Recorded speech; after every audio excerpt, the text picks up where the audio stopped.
Hello chickens.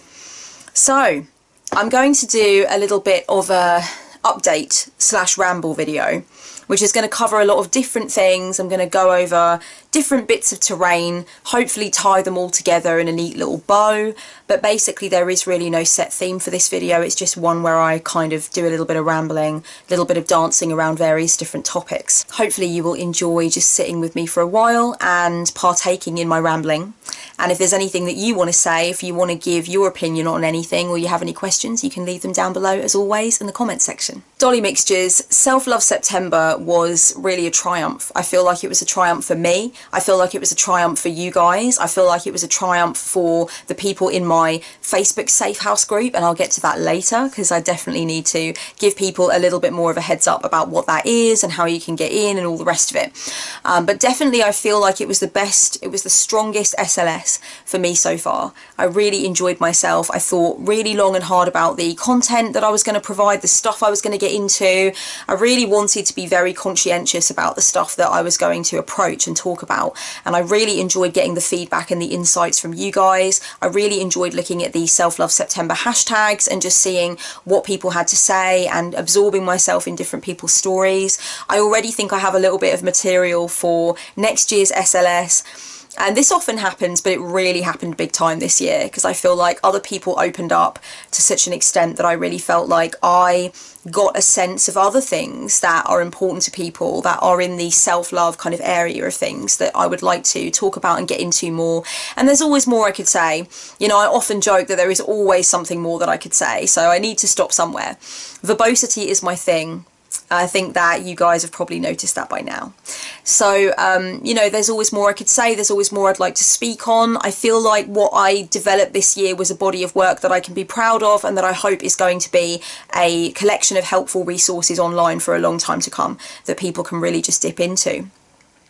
I know that for the peeps in the Safe House that I did the worksheets and the masterclasses with, there was among some people a bit of a feeling of not taking the work far enough or not watching all of the videos during the month of September, not engaging with everything. And I just want to say that we all approach Self-Love September in our own way. If you're one of those people like me and like a lot of people that follow my work who choose to use September as a time to really check in with self-love and how the self-love journey is going, then I want you to know that you can approach self-love absolutely your own way. There is no right way of doing it. You don't have to imbibe all of the content. You don't have to go on some mammoth journaling practice or some huge ritual practice if you know that it's not going to fit in with your lifestyle and it's not going to be realistic for you. It's not going to be manageable for you. You don't have to do that.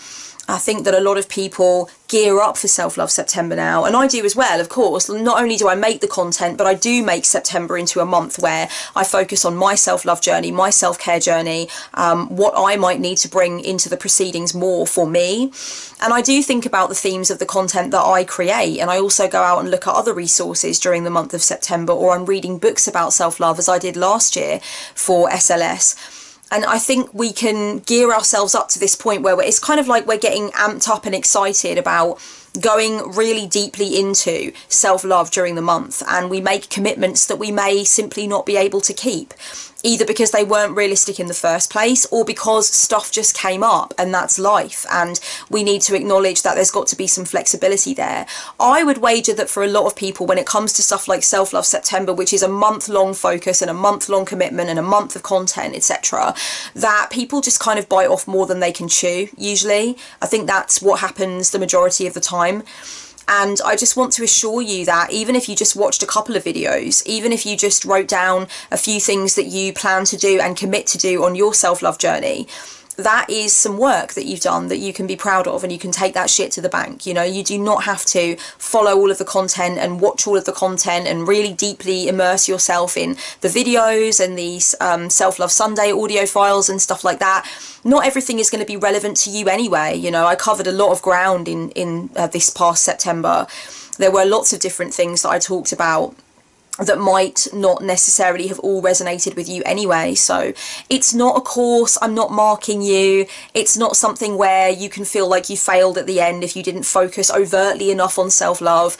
It's a gift, and even though it takes place during September, what I mean by it's a gift is my content, the stuff that I put out, it's just a gift to you. And even though it takes place during September, and I've called it Self-Love September because I'm an alliteration whore of the first degree, it doesn't have to be done during September. You can roll back around to this stuff. And if it wasn't appropriate for you in September, or it wasn't convenient for you in September, I leave it all up, and it is yours to imbibe as you see fit. And it's not just relevant for that month.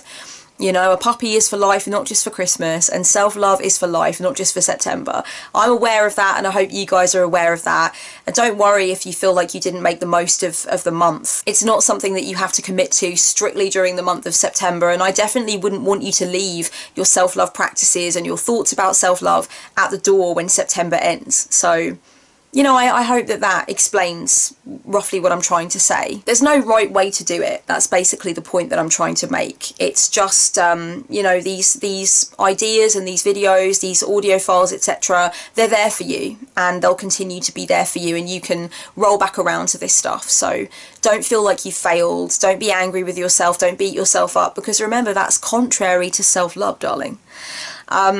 I want to thank every single person who left a comment, who liked one of my Self-Love September videos, who shared their own story, either in the comments beneath the video or on their own channel or on their own blog.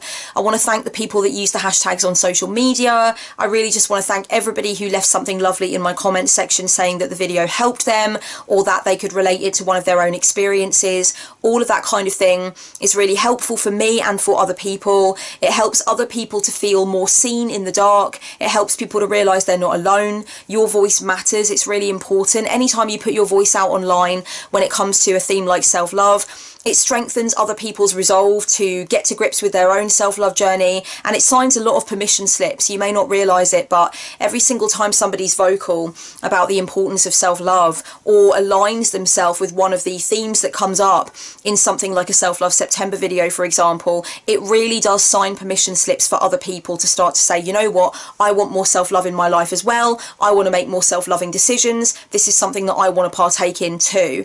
It just makes people feel less alone, and it creates that sense of unity. So thank you for your involvement. Thank you very much, sincerely, from the bottom of my heart, for being a part of it. It really does mean the world to me, and as I said, it's already kind of sort of struck matches of inspiration for me as to what I might want to do next year as well, so that's really exciting too.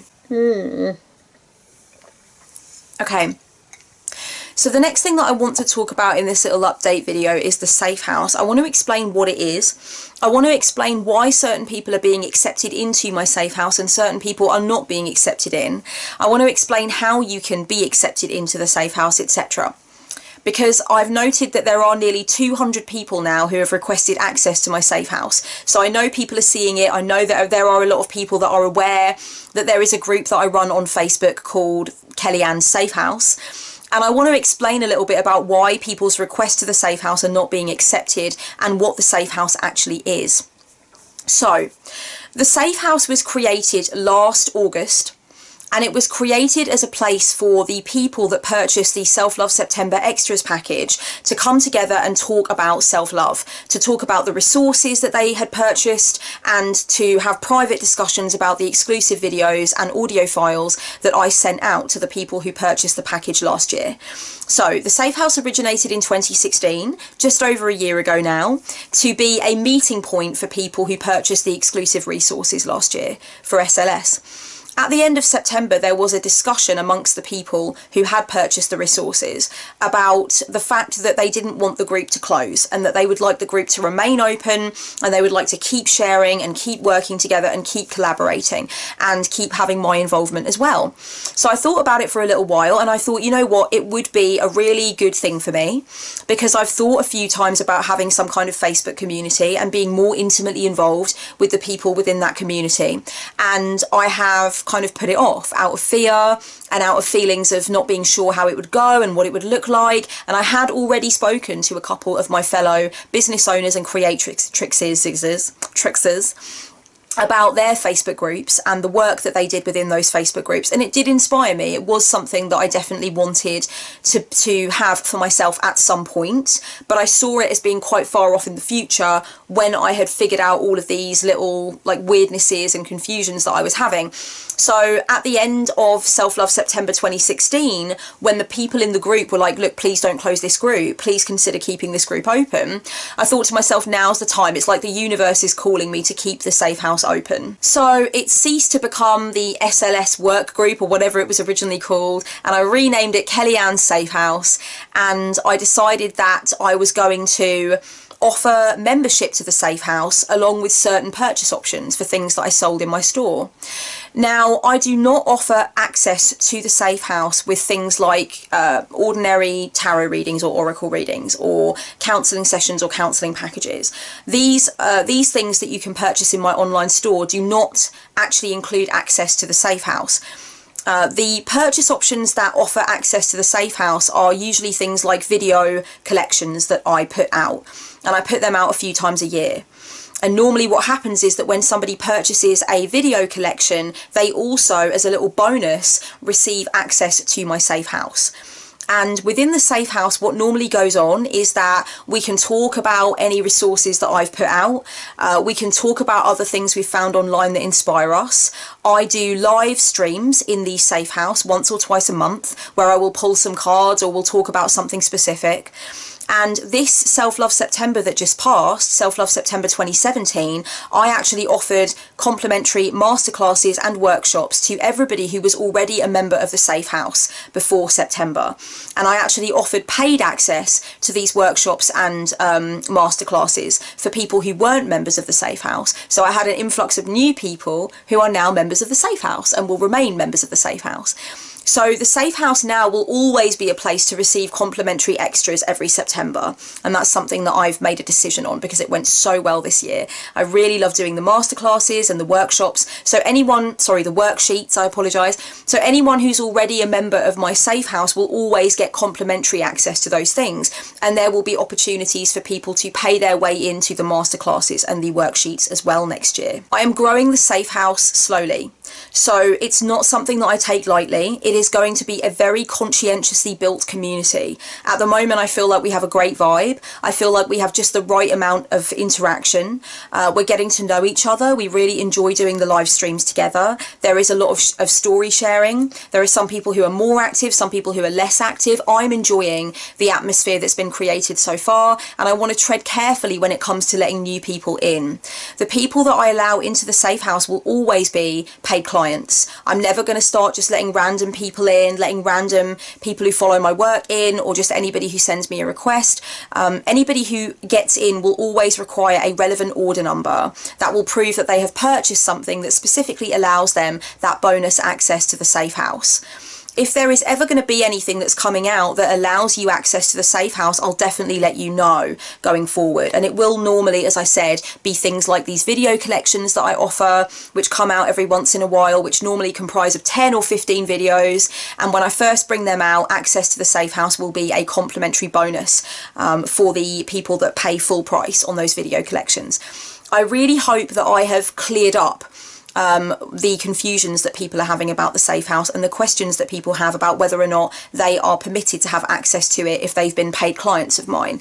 So basically the access only comes along with certain purchase options, and I'm being very selective about what those purchase options are, but they will normally be things like courses or video collections, the bigger purchase options that come through, and the access to the Safe House will be part of that purchase option price. I'm having a good time with it. I'm really enjoying it, and as I said, it's something that I do want to grow in a conscientious way. I don't want it to become immediately flooded with loads and loads of members. I want to make sure that we're growing together as a community before I open up the Safe House again for a new influx of clients to come in. So I'm really thrilled with it, and it's a really important community to me, and it's one that I'm enjoying giving myself to, alongside of course giving myself to the audience here and doing what I do on social media. I love the online realm. I love building my little online kingdom. I love supporting other people's online kingdoms. I love this ongoing conversation that I'm getting to have with other creatives and other spiritual people. It's just all very gorgeous and very sparkly, and the Safe House is just really a part of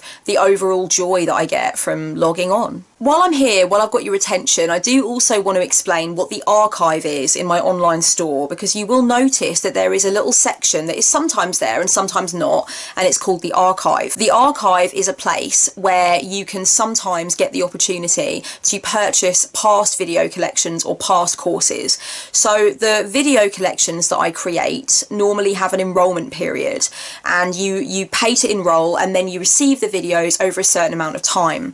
The last video collection that I put out was called Let's Get Free, and I actually released those videos once weekly, and it went on for a long time. It went on for 15 weeks. There were 15 exclusive videos over 15 weeks, so it just ended right at the beginning of October. I really enjoyed that. I'm working on another collection now. I really enjoy making these exclusive collections and inviting people to really have more of my ideas and more of my insights, etc. So the video collections are normally based around specific subject matter, etc. And basically you have an enrollment period, and then you receive the videos over a certain amount of time. And then the video collections are not available for purchase then until they come out in the archive. So I like to turn the archive on every once in a while to give people an opportunity to purchase things which they may have missed the first time around when they came out months ago, and you might want to purchase them now. So that's what the archive is about. You can always purchase readings from me, you can always purchase sessions from me, and there are quite a few self-development tools that are always available, like for example my 29 Shadows video course and stuff like that. You can always get that, but there are certain collections that only come out of the archive 2 or 3 times a year at most, so do keep your eye on the online store and have a look at what might be going on with the archive, because I do drag things out from long ago when I had different hair, and you can purchase those things. Actually, during the month of September in the archive, I actually put forth all of the exclusive content that I made for 2015 and 2016 for Self-Love September. So there were some people that were really happy to have a chance to purchase the exclusive resources from the 2 previous years. So that was really cool to put on the archive as well. So I have fun with the archive. I have fun with exploring things that I've done previously and bringing them out for people to purchase every now and again. Just a heads up that you might notice over the next few months that there are going to be some videos coming out which explain some of my purchase options in more depth. And that's because sometimes I really like to give links over on my store to videos which do explain the things that I offer.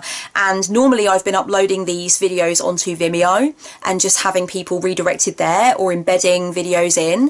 But then I thought to myself, you know what, why not put those videos on YouTube so that people who maybe don't have an awareness of the breadth of the different things that I offer can also have the option to watch the video if they would like to. So there are going to be some videos coming which explain certain things in more depth, like my Wonder Worker Biz reports, for example. I want to explain more about that. I want to explain more about the different things that I offer that people maybe aren't so aware of. So I'm excited to have those videos coming. I'm aware that they are not necessarily going to be as watched, and they're certainly not going to be as interactive. You know, there's not any information in there really, or opinion. It's just really the facts about the features and benefits of some of the services or products that I provide. So you're not obligated to watch in any way. I'm just having them there so that I can have the links over on my store, and so I can let anybody who wants to know have more of an insight into the stuff that I provide and the stuff that I do over there at kelly-annmaddox.com. I'm also going to experiment with my channel in other ways. I'm going to be having some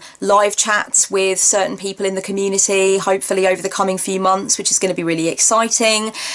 So I'm going to kind of just be enjoying doing a little bit of that as well. That's not going to be a great deal of what I'm doing. I'm certainly going to stick mainly to this particular way of doing things. I have really struggled so much, guys. I've thought long and hard about whether or not to open a secondary channel for the discussions that I want to have with people. You know what? Actually, let's actually open that discussion up, because I've been having such a confusion about what I want to do. So, okay, here's the thing. I definitely want to have some chats with people in the community that I consider to be friends of mine, valued colleagues of mine, who might see things from a different perspective, that I really want to talk with. And it's not so much going to be a really strict interview vibe. It's more just like I want to have a cup of tea with certain people in the community. And I particularly want to focus on people that I just don't feel are getting enough shine. I feel like they're awesome. I watch their content, but I don't feel like they're getting the recognition that they quite deserve to have. have, and I can see that they've really got some interesting stuff to say, and I want to put their voice forward. So in a way, it makes sense to do that on my main channel, and I'm completely aware that it does make sense to do it on my main channel. On the other hand, the Virgo in me is saying, no, it's a different format, it's a different thing, and it needs to have its own channel. It should have its own channel where you only do that, and then you can focus really on that aspect of things where you have these conversations with other people. I want to know sincerely what you guys think. Please tell me down below. Would you prefer a secondary channel to be opened up for the interviews and discussions? Well, not interviews, but the talky stuff that I'm doing. I really want to get off the idea that it's an interview, because it's not necessarily an interview. I'm just going to have a list of things that I really want to discuss that I think are fizzy, that I can't wait to get into with a particular person that I'm talking to. And then we're just going to go live and have a chat, and then maybe take some questions if there's questions, etc. So what do you guys think? Should I do that on my main channel, or should I open a second channel? I know I said a few months ago in my last update video that I was having this conundrum and I didn't know what to do. And I'm still having this conundrum. I don't know. It's a Virgo moon thing. It's a Virgo moon thing. I just like everything to be very categorized and very like formulaic. I like a little bit of the old structure and routine, darlings. I can't help myself. My Sagittarius sun kicks out against that constantly, but the Virgo moon sometimes prevails. I would love to know if you think a secondary channel for the chatty live stuff would be a good idea, and keep this channel as being what it has always been since 2012, which is me doing pre-recorded videos that I offer out to you. Something about the idea of me bringing a very different format onto this platform makes me twitchy. That's all I'm going to say. Something about it makes me twitchy, but on the other hand, I feel like going to another channel might defeat the purpose of giving exposure to the people I'm talking to, and allowing my wider audience to be introduced to people they may not have heard of, right? So it's difficult. It's really difficult. I don't know. I think if I opened a secondary channel for the talky live videos, but I really made people aware of it, and I really,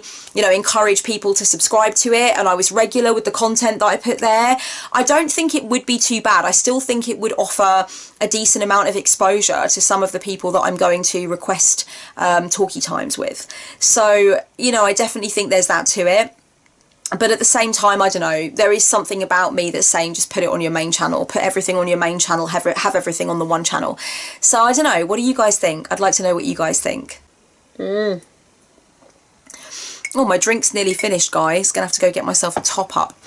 Okay, so the next thing that I wanted to discuss is people that send me questions via email. So for quite a long time, there was a canned response that went out to people that were sending me questions or lists of questions. Don't get me wrong, I did get to some questions, and I do continue to get to some of the questions that are asked of me. But of course, as my channel grows and my online presence grows, I can't get to everything. So for quite a long time, there was a canned response that went out to any and all questions that I was asked, which were not to do with making purchases via my online store. And those, the canned response just basically explained that I can't get to all questions. I can't personally answer all questions anymore. As I'm sure anybody with an ounce of sanity will understand, you know, that that's just a fact. I can't pull more time out of the air. So the canned response basically explains that any questions that I receive will be put onto my Q&A list, and I will answer them in a future Q&A. Now, I've collected quite a few of these questions now, so I'm definitely going to be doing a Q&A soon, which includes a lot of the questions that I've been sent via email.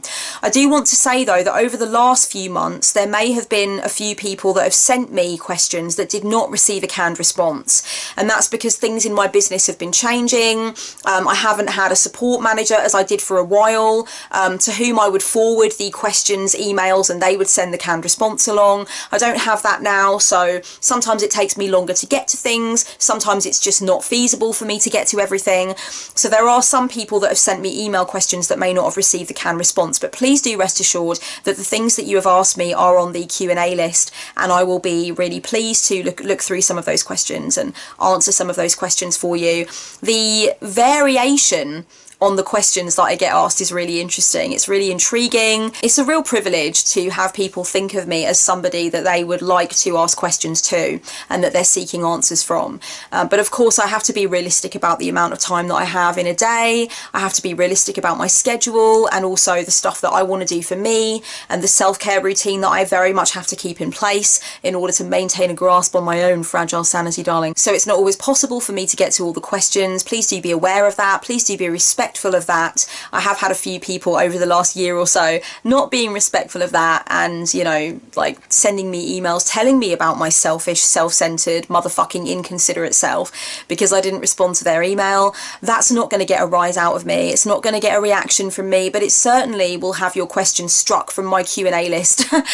So please don't do that. It's mean. It's very mean. The thing is, I know it can sometimes be difficult for people to understand what somebody else's day looks like or what somebody else's schedule looks like and what is involved with the running of their day and what is involved with the running of their business. And I definitely think that some people have an unrealistic expectation of what somebody else is able to provide them with. I definitely do get people asking me things like, how can I get some of your time? How can I get on Skype with you? I need to talk to you about something. I need your opinion on something. Can you answer this list of questions for me? I need to get some clarity on this. And it's almost as though some of the people that ask me that haven't considered the fact that there are other people asking me that as well. And I actually have a full schedule of clients that I work with on counselling and mentoring and stuff like that. I also make videos. I also do social media, etc. So I have a very busy schedule as it is, and I also do try and maintain obviously some grip on my spiritual life and my social life and my creative endeavours, which on its own, just those three things can be difficult sometimes to actually put into the schedule and be firm on in the schedule. And that's partly because I love my business and I love this thing that I've created so much and I want to take it so much further, and there's so much more that I want to do, and I do want to have an involvement with the people that follow my work, and I do want to be active on social media. I do want to answer people's questions. I do try to answer people's questions at the same time as being realistic about what is actually feasible. And I feel like in terms of being realistic about how many questions I can answer and how available I can make myself to people who are not actually on my schedule of paid clients, I've been really good about that. A long time ago I gave up this idea that I could be all things to all people and that I was fucking omnipotent and magnanimous and I could be up all night replying to emails and helping everybody who asked for my assistance. I had to let that go a long time ago because otherwise you just drown in it. You really do. And I love the connections that I have with people who ask me questions or send me their stories, or you know, I love all of that. That is amazing. I'm not saying that I don't get a huge thrill out of that, because I absolutely do. But when there's this point where people are giving in order to receive, sending things to my PO box in order to get responses or in order to get free advice, and that kind of thing, or when people are sending me long lists of questions that they want answered, sometimes without so much as a please or thank you, obviously if I put myself in the mindset of obligation, I don't think I'd still be doing this.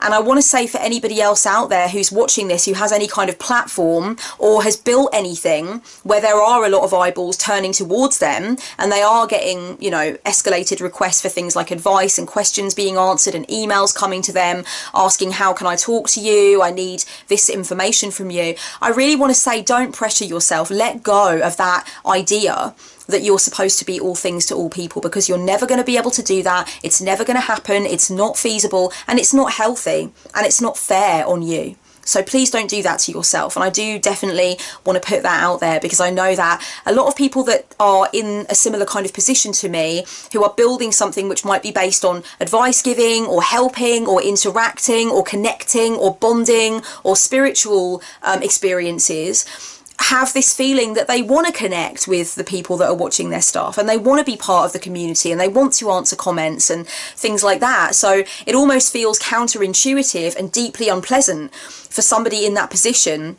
to have to recognize that they actually can't do that all the time, and they need to let go of that that pressure that they're putting on themselves. It can be difficult. And I've actually seen people, over the time that I've been doing this, I've seen people that at any given time have twice as many, 3 times as many subscribers as I do.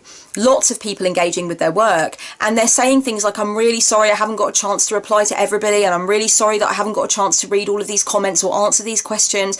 And I'm really looking at them thinking, honey, that was never going to happen. And if you're convincing yourself that you need to put all of that in your schedule, then I don't know what to say to you. You are going straight to burnout city on a one-way ticket. There's no way back, you know? So you've really got to be realistic, and I'm just trying to be as realistic as I can. I am getting back into the habit of sending out the canned response. If you didn't receive one, I am very sorry. But all of the questions do go onto the Q&A list. So hopefully you should see your question being answered. And that's all I can really say. You know, I can't make apology for not being able to stretch time and fold space and all that good stuff. I wish I could. That would be awesome. And I do those kinds of things on the astral all the time, you know, sweetie. But when it comes to the laws of physics and, you know, all that consensus reality bullshit, unfortunately, I'm just Joe Schmo like the rest of everyone, you know. I can't make these miracles happen. So, but if you've got a bit of coin and you want to invest in having some time with me where you can just throw all the questions at me that you possibly could want, then I am available for readings and sessions and all that good stuff. If you want to talk to me about magic, I know a lot of people want to talk to me about things like their tarot practice, their magical practice, anything that I don't get to that I can't answer for you. If there are a lot of things that you want answered and you feel like the time that you would spend with me would be a good investment, you can definitely consider that. Other than that, you know, obviously feel free to email me your questions, but normally they go onto a Q&A list now because I've just gotten to that point in the journey where I can't answer everything. I do like to do a cheeky couple of answers to things late at night though, and obviously it's easier sometimes to catch me on social media. If you want to try me on my social media platforms, then do so. But at the same time, you know, I would say whenever you're reaching out to a creator, whenever you're reaching out to somebody who has a platform and interacts with a lot of people and tries to keep up with a lot of different things, definitely consider whether or not you need to ask those questions. Consider whether or not you're surrendering your power to a creator or a mentor or a leader in the community or anything like that. Somebody that's put themselves out there. Ask yourself, are you surrendering power to them when you insist that you need their answer to your question? Are you actually convincing yourself that you don't know, that you can't know, that you've got to ask this other person who knows more or who is more? Because that's not the case. That's not the case. There's loads of research you can do. There's loads of experiences and adventures that you can go after, that you can have, that don't involve me and don't need to involve me. So sometimes I would say as well, it's not always pertinent to ask a question. Sometimes you're surrendering your power by convincing yourself that somebody else needs to answer that question for you. I've had an increase in people asking me if I'm going to stop making YouTube videos because of this whole issue with demonetisation and the restricting of what is actually acceptable to advertisers now. YouTube have made a lot of changes. They are putting a lot of videos under review just based on keywords that have been picked up in the title or the description. I have certainly had some of my videos placed under review and not immediately monetized by YouTube because of these changes. One example is my confronting addiction video, which was immediately placed into the demonetisation area of things. So I wasn't initially allowed to make money on that video, and I requested a manual review, and then I was allowed to monetize the video because obviously what YouTube just picked up was the things like drugs and addiction in the keywords, and they were just like, no, that's not going to be suitable for advertisers. But upon manual review of the video, they could see that it was actually a learning resource, a counselling resource, and then they did allow me to monetize. So that's what's going on at the moment with YouTube, is that there is a lot of demonetisation, and they're really tightening up the rules on who can and cannot make money from YouTube videos right now. There are some people that have approached me feeling concerned that I'm going to be making less YouTube videos. I've had a couple of really sweet emails from people suggesting that I open something like a Patreon page or something like that to make sure that any money that I might potentially be losing can be supplemented in another way. I really appreciate the concern, guys, but I'm not going to be stopping making YouTube videos. Actually, I haven't been hit very hard by the demonetisation situation as far as it stands, which is great. there are a lot of creators that I know that have been hit really hard by it, and that's a great shame, because I think that their content is really worthwhile. And in a lot of ways, the demonetisation thing is a little bit of a kind of gagging order when people talk about things that are considered to be controversial, and that's not always right. That's not always right by a long way. Of course, sometimes it's completely fair, you know, like people that are just spewing hate speech, vile hate speech, shouldn't be allowed to monetize their videos. No, absolutely not. But, you know, there's a lot of grey areas, and a lot of people have been hit, like this whole LGBTQ thing, where people under that umbrella are ceasing to be able to make money from their videos. That's really scary. A lot of these people are talking about legitimate things that affect a lot of people. They're offering incredible learning resources for young people who are looking for help, who are looking for understanding and acceptance and support. And it's kind of really freaking me out that those people are being hit so hard by the demonetisation. It does make me wonder for how much longer YouTube will be kingpin, right, when it comes to video uploads online. Who knows? I have to keep my finger on the pulse.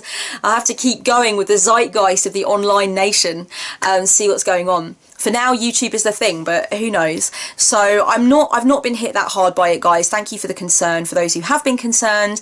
And YouTube does provide me a nice sort of little supplementary income. It's not my main source of income. I actually work full time as a card slinger, a spiritual counsellor, a business mentor. And if you guys want to support my work in any way, and you would like to support me financially, but you don't want to get a reading or a session or anything like that, then I don't actually have a Patreon page, and that isn't something that I want to go into. But there's a couple of things that you can do for me if you want to. First of all, you might want to pick up my ebook or my e-zine collection. Both of those things are just for instant download. They're cheap and cheerful, and I guess it's just a gesture of support if you would like to make that gesture of financial support. The other thing that you can do, of course, is watch the ads at the beginning of the videos, which gets me a little bit of revenue every time. So that's another thing that you can do if you want to. But do not be concerned. I'm not relying on YouTube for my money. YouTube is not my bread and butter. I do not pay my rent like this, so don't panic. I just love making YouTube videos, and I'm just going to keep rolling them out. I've still got so much stuff I want to say, so much stuff I want to talk about, so don't panic. The videos are not going to be drying up. I'm not going anywhere, and the YouTube money just provides me a little bit of like fun time Friday kind of money. It's nice, it's cute, it's a little sort of weekend stipend, but it's definitely not how I make my dough. So don't panic, darlings. I'm not going anywhere. Would I? Clearly I'm not done yet, and I won't be until I look like this. So don't panic, sweeties, okay? I've always got something more I need to get off my chest. That bloody Pomeranian again. I don't know if you know what, I'm going to leave this in to see if you can hear it. Hear that dog? It's a little Pomeranian, and they let it bark and bark and bark and bark. They let it bark once for hours on end. I think that's cruel. That dog obviously wants something. Oftentimes they just let it go out into the back garden and bark, and I don't think they're there. It happens in the daytime. It's just going on and on. It's prevented me from being able to film readings in the most timely manner that I want to sometimes, because I have to wait. I have to wait until it gets dark and the dog is less likely to bark. It's also fucked up my schedule for making things like audio files that I want to make for courses and stuff like that, because I don't edit my audio. So it's just the dog barking. It's just a load of shit. Anyway, never mind. I mean, it's not barking to a really, really, really concerning degree where it's every single day. Otherwise, I would get in touch with the council and I would report them, and I would also report them to the RSPCA. I'm not big on snitching, but I'm a vegan and I'm a massive animal lover. And if all that dog was doing was like running around all day barking outside for hours and hours and hours on end without any supervision, I would be concerned about that, and I would think of that animal as probably being distressed. So I would definitely do something about that to any extent that I could. Because I've witnessed animal neglect before, and I've just got to that point in my life where I'm never ever going to see that and not act on it again. It's just not in my nature to not act on it. The same way if a kid was running around screaming unsupervised in the garden all day, every day, you would do something. It's not quite to that extent. But it is just a really chatty little dog with a very high-pitched bark, and they will leave it outside for quite a few hours on end sometimes. And it does have little barking spates like this at night time. It's the late evening filming this now, and it's just gone. It's just had a little bit of a paddy, bless it, just now. So, you know, the plight of living in the UK, being packed in like fucking sardines. You're never too far away from a screaming child or a yapping dog, you know, a small yapper type dog. Any Eddie Izzard fans out there, you know what I'm saying. You know what I'm saying. Okay, moving on from my complaints about the dog, I want to talk to you about what I'm offering in terms of audio files that you can pick up now on the store. I've created this really cute little purchase option in the spirit of Samhain. It's called Skeleton Talk, and you can get it for a limited time. You can purchase it literally up until the end of the night of Samhain, and it just has 4 little audio files in it that talk about different themes that are pertinent, that are connected to Samhain. I've really enjoyed making these audio files, and the inspiration for making them actually came from quite a few people commenting underneath my Self-Love Sunday posts saying, where can I get more of this audio shizzle from you? I love just hearing your voice. Whenever I would make a Self-Love Sunday audio file for SoundCloud, I'd post it on Facebook, and so many people left really lovely comments for me, and thank you by the way for this, saying where can I pay for more of this audio file stuff? I want you to give us more. Are you planning to do any like purchase options? Or there was one person who said you should do a monthly subscription to an audio file kind of purchase, and I would pay. I thought that's really sweet and lovely. How lovely that so many people are interested in listening to my soothing tones, darling, my soothing English tones. So I thought I would make something that's audio only for Samhain, so that you can listen to it while you're going on a lovely little autumnal walk and kicking up those leaves and thinking about Samhain things. Or maybe you want to have a luxurious decadent Samhain bubble bath and listen to these musings from me. And I'm tackling 4 different themes, and I'm talking about personal stuff, I'm talking about stuff I've learned in the area of psychology that's interesting, and psycho-spiritual shizzle. Have a look at it. It's called Skeleton Talk, and the audio files are available for immediate download upon purchasing. So if you would like to purchase yourself a little present, it's fairly inexpensive, and it's basically just to celebrate Samhain. So hopefully you will check that out, and if it's of interest to you, then add it to cart, baby, and listen to my soothing English tones talking about all things Samhain and Halloween. Finally, honeybees, I just want to let you know that you can always come and hang out with me on social media. I really am very active on my Facebook page. I really love interacting on my Facebook page. I love my Twitter. I love my Instagram. Those 3 social media platforms really do it for me, and you can find me on all 3 of them, and I always leave the links down below in the down bar. Thank you for being with me during this little rambly update. I have really enjoyed being with you. I really appreciate being able to check in with you and let you guys know what I've got coming, and just really kind of catch up with you guys. It's lovely. Thank you so much for continuing to watch and being a valued audience member of mine. Much love, blessed be. Mwah.